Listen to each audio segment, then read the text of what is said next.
Hi, welcome back to the channel. This week we've got an exciting new piece of kit to trial. We've been sent this to do a review on it, so I'm looking forward to that. This is the oneleaf.ai Commander NV400 Eagle. This is the one with the lower base mag of 2 to 26 by 50. It is the laser rangefinder version and it does have ballistic calculator included within the scope. So I'm really looking forward to this because it's got some really good features on this. So the plan is we will do an unboxing, a brief unboxing, we'll talk about some of the tech specs, then we'll fit it to my 177 air rifle, we'll take it out ratting for the night so you can see some close-up and some decent rats. Then we will be fitting it to a centerfire, we'll do some long-range testing the ballistic calculator, and then we'll do some, say, 400-meter gong shots, testing the ballistic calculator at night. Hi, so I've unboxed everything, I've laid it all out because I just thought it was easier than pulling stuff out of boxes. So we'll start at the back, work our way forward, and I'll tell you what's included. So to start with, you're greeted with a 2-year warranty card, which is very nice to know that they've got your back if something should go wrong. They included an HDMI lead, so you can display your scope footage directly into a TV or a recorder or a PC, whatever you choose to do. You have your USB charging cable. The good thing about the USB charging port on this scope is you can charge it via a power bank. So if you had one of those little portable pocket banks and you want even longer runtime, you can undo the cap here and connect your power bank. The problem is when you undo that cap though, you lose waterproof then. You could get water in some of the components. So obviously if you live in rainy old Blighty like I do, then no, I won't be using that option because it's always raining. So moving on, we get a little card that tells you that the pre-installed mounts are actually upside down. So that's how they packed it. So make sure you spin it around the right way. Included is all the tools you need. You get 3 different types, 2 of each O-rings for the different caps and everything to ensure your scope stays IP67 waterproof rated. You get a battery charger which you can use to charge these little batteries that come with the scope. So you get an 18650 that goes in the torch and you get an additional battery that goes in here for the scope. There is 2 batteries internally in this as well as this one, but this is a user replaceable one, but we'll get back to that in a minute. The manual is very good. It's not one of those bad Chinglish translations. It's actually very clear and very precise. So you get a manual for the scope and you get a manual for the torch telling you how to adjust the different power settings. You get a 64 gig memory card, so you're right off the bat you can start recording and filming. We've mentioned the torch. This one here, you get a sunshade which will go on the front there of the scope. You'll get 2 different eyepieces depending on your eye relief, how you have the scope set up. You have a lens cleaning cloth and you have 2 battery caps, and the reason for this is you can use this one, and if you use the small battery that comes with it, that's the cap you would use. But if you're like me and you have PARDs or other add-on devices, even vapes nowadays have 18650 batteries in it. So if you use this longer cap, you can then use an 18650 battery, which will lengthen the battery time even more. So I mean, right off the bat, they've got everything covered. There's nothing you need to buy to install this product and start using it straight away. So well done, oneleaf. That's definitely the most comprehensive kit I think I've ever had of any of the kit I've bought. Everything is included, so that's pretty amazing. Okay, starting off with this scope. We'll start at the back. On the back here you have your diopter. You will adjust this one here so that your eye is clearly focused with the icons displayed on the screen. On the top here you have your quick menu buttons, photo, video, different day and night starry modes. You have internal video player and screen internal brightness. One thing I love about these is there's a nice gap between each of the buttons, so even when you're wearing gloves you can clearly feel the difference. But even if that was not good enough for you, you can have very low lighting in these icons, so the actual text lights up on them, which is really good, but it doesn't spook your quarry or your prey, so that's a nice feature. You have a little power light here that tells you when it's charging. This wheel here is your scroll wheel. It's got lovely positive clicks and it's a very smooth operation with a lovely positive click for selection. So obviously you push and hold to go into your menu, you'll scroll to the option you want, hit accept, then you can adjust the value of it, hit accept again, and then you've made the change. If you want to come out the menu, you push and hold the menu. Here, obviously coming forward now, we have the 2 mounts. Obviously these are on upside down. I like the fact that both the mounts have a mini pick rail included on them. That's a cracking idea. This is your battery cap, and on the battery cap, just in case you're stupid like I am, there's a little icon down here that actually tells you which way round the battery should go, so that's a nice touch. Coming forward to the objective lens here, you have a lovely big, it's a huge area to grip here, and it's a very smooth operation. It's not so soft that it turns on its own, but it's not like some of the other scopes. You have to really wrench it round or have one of those fishing breakaway coasters on here. Then we get to the front, we have a lens cap on the front. Now, the cap would be closed for daylight use and then possibly your sunshade in the end. And obviously in full nighttime use, you would have the cap open.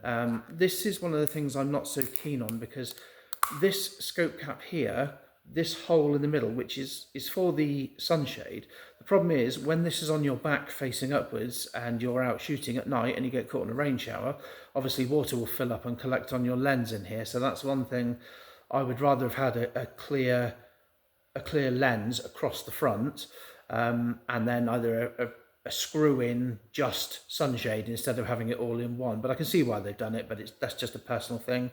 Also, the hinge here is plastic. Now, I don't know if I can get this on camera, but if you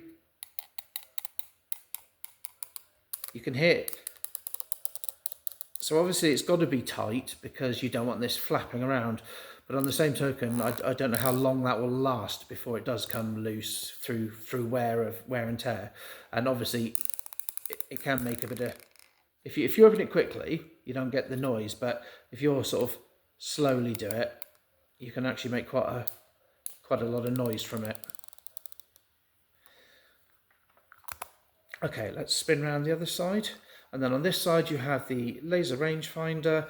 This also has a red laser beam in it as well, one of those little pointers. That's very handy actually, because on this you can actually use it to help zero the scope. Put the pointer on your target, you know, roughly move your crosshairs aligned, and yeah, you're quite close to zero. So I mean that's a lovely little feature as well. This is user removable, so if you buy the version without the rangefinder, you could buy a rangefinder. I like the Eagle because it has a 2x base mag, and that is a nice low setting. So the good thing about that is obviously you get a wide field of view for deer stalking. It's good for close range ratting, or it's good for boar shooting. If you know, like you get those aim point dots, well, because you've got such a low mag on here, it's like using an aim point. So that's a nice little feature. The rangefinder, if you don't want it, like I said earlier, going deer stalking or boar shooting or whatever, you don't have to have this on, so you can save a little bit of weight. But that's a nice touch that you can remove it, because obviously a lot of them are built in and there's not a lot you can do about it. So if we go back around this side, so this is the important, well, one of the important caps.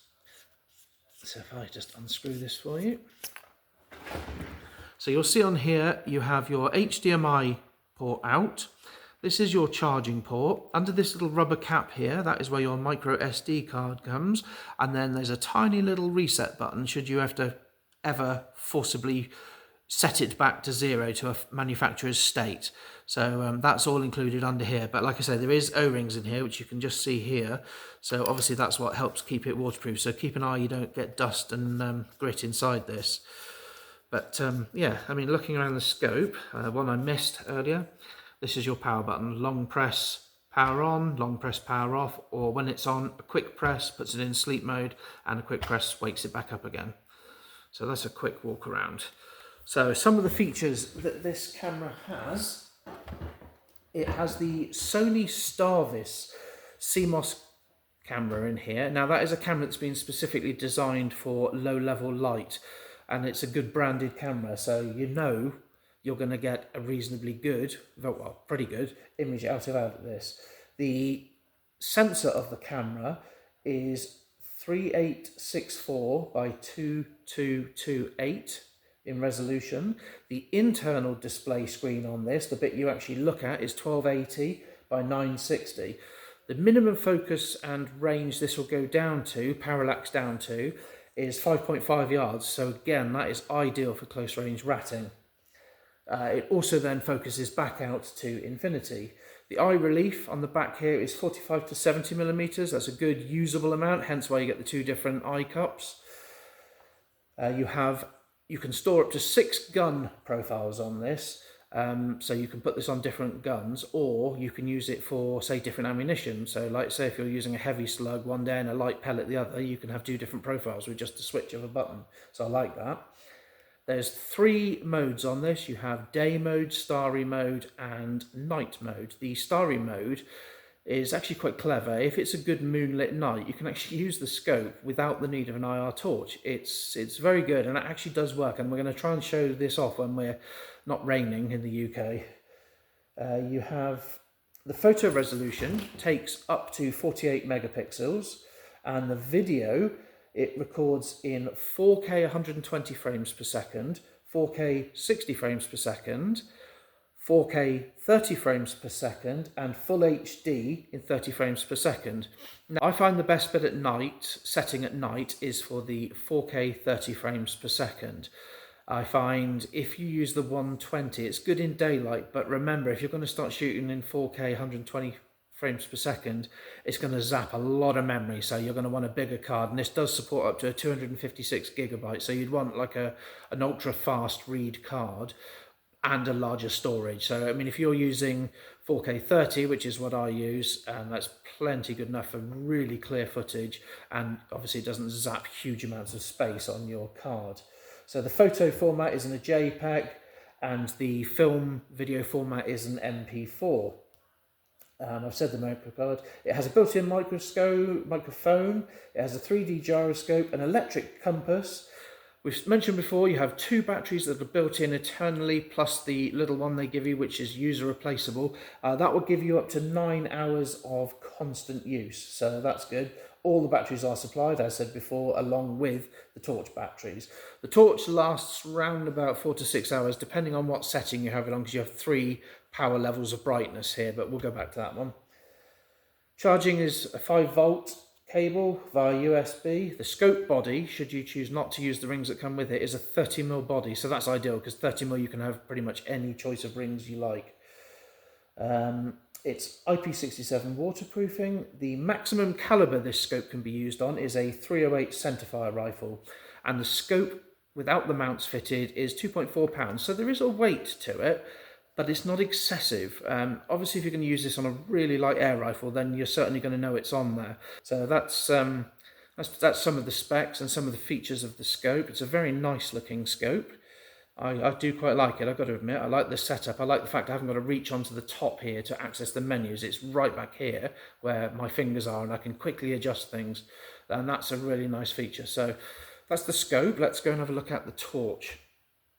So the torch here, as I said before, comes with all the mounts. So it's a little Picatinny mount here. One thing I like about this is if you have a coin in your pocket, or if you don't want to use a coin, you can lift this little barrier out here, twist it, and the reason why you'd want to do this is inside here is like an olive collar, so you can actually angle the torch so it perfectly aligns to the center of your screen image, and then you can nip it up without needing any tools. So that's a nice feature. The torch itself, again, has a nice little icon on it, so you can't put the battery in the wrong way around. And if you see on here, you have near and far. So obviously, if you adjust the torch one way or the other, you'll have either a flood beam or a very tight narrow beam. So obviously, if you're shooting long range, you would want that tight narrow beam. Close range, you'd want a nice wide flood. So when the torch is in operation, you will have lights on here, but they're very subtle, so don't worry about it spooking quarry or anything like that. They are really subtle, good enough for you to notice, not enough for anything else to notice. And with the press of a button on the back here, you can cycle between 1, 2 and 3 power modes. Bearing in mind it was very cold and you're on maximum power, your battery's going to be eaten quite quickly. The good thing though, it's user replaceable, so like I say, you can just take one out of your pocket and stick it back in again. One thing I would say about the torch battery is I would have liked the shaft here that the battery goes into to have been long enough so that the battery was maybe poking like that, so you could easily grab it, because at the moment what you have to do is physically tip the gun up to get the battery out, which is a bit of a pain. It would be nice if the gun was on the sticks level and you could grip the battery without having to tip it back to get it out, but that's just me being picky. Again, you have another O-ring here. The torch is not IP67 rated. It is actually IP66 rated. So bear that in mind. The torch is IP66, the scope is IP67. But it looks a pretty decent unit with quite a big sort of objective here. So it'll be interesting to see what it's like out at range. They do say that it's good out to 400 meters. So yeah, that's pretty much the close-up walk around of the two items. There are 7 different reticles to choose from, and you can have those in 5 different colours. Warning, this is a pest control video. If you are easily offended, please do not watch.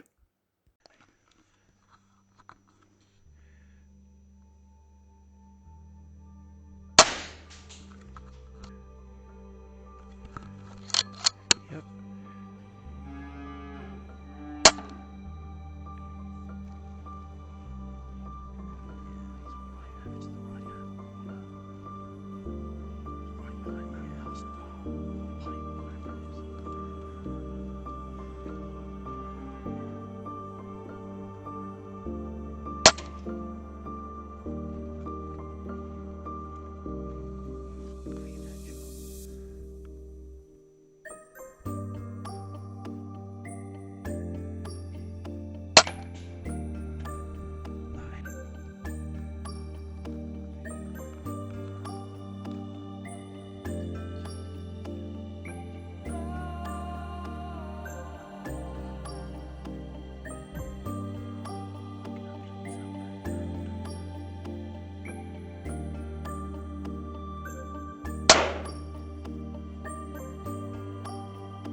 So that was our first outing, our thoughts and opinions on the NV400 Eagle. It is a brilliant bit of kit, very, very happy with it. So in part 2, what we're going to do is we're going to fit it to my centre fire.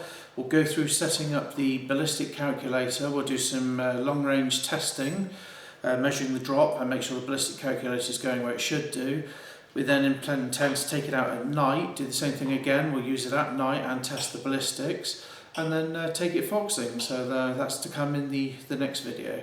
So thank you all for watching, hope you enjoyed this, and we'll see you again soon. Please remember to like, share and subscribe. See you on the next one.